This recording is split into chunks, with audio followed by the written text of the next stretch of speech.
Salut, je vais vous parler de Thomas Christopher Collins, un cardinal, entre autres, un homme d'église en tout cas canadien. Et je vais commencer par une chose amusante. Lorsque j'ai reçu mon thème en janvier dernier sur la page Wikipédia de Thomas Christopher Collins, il était décrit comme archevêque de Toronto depuis 2007, mais à peine quelques jours après, il a pris sa retraite et a été remplacé par Francis Léo. Et j'ai décidé de me pencher sur un sujet plus spécifique, parce que j'ignorais que les évêques dans l'Église catholique possèdent leur propre blason et que ce blason peut évoluer au fil de leur vie en fonction de leur poste. Le blason de Thomas Christopher Collins dans sa forme finale ressemble à ça. J'ai essayé de trouver des traces de ces blasons précédents, des premières formes de ces blasons, je n'en ai pas trouvé. Mais selon ce que j'ai pu lire, selon mes estimations, il a dû obtenir son premier blason lors de son ordination en tant qu'évêque auxiliaire de Saint-Paul en Alberta en 97. Et je suppose que le blason devait ressembler à peu près à ça. Vous devez vous douter que dans ces milieux-là, les blasons sont une chose extrêmement codifiée. Sur ce blason-là, on voit les lettres alpha et oméga.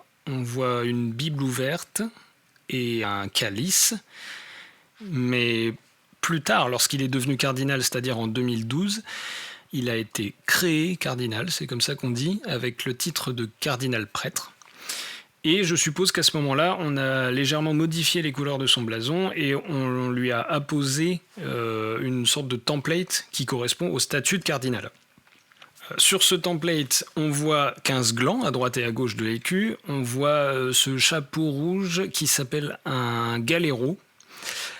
Mais ce template, il prend plein de formes différentes selon le statut exact de la personne. Alors, par exemple, comme Thomas est archevêque, on y a mis une croix archiépiscopale. C'est la croix à deux branches qu'on appelle parfois croix de Lorraine et qui est associée à sa fonction d'archevêque. En fonction du statut précis des individus, il y a pas mal de variations possibles qui existent autour du template de cardinal. Il y a beaucoup de points communs entre ces variations, comme par exemple ce chapeau, le galéro rouge qui est en haut. Mais il y a une exception à cette règle où le symbole le plus haut n'est pas un chapeau et elle m'a assez amusé.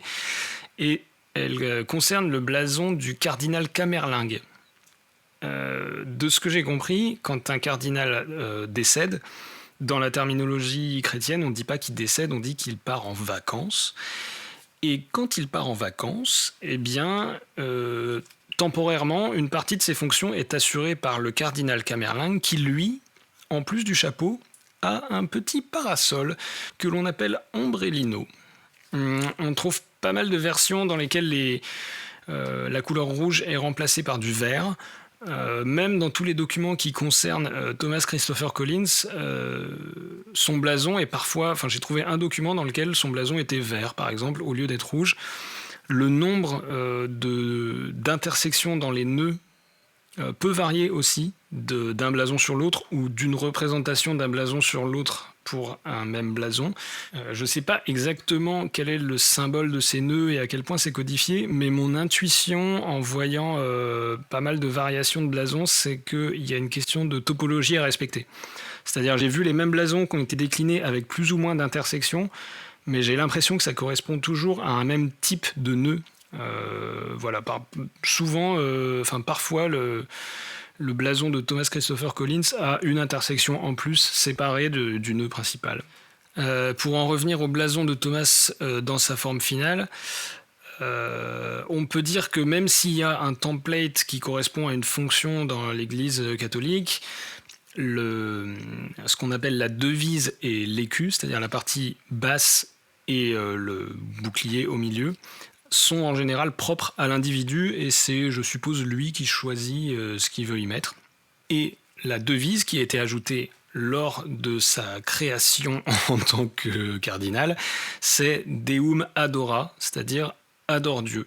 A priori, c'est adore à l'impératif, qui est un extrait de la Bible de l'Apocalypse de Jean 22,9.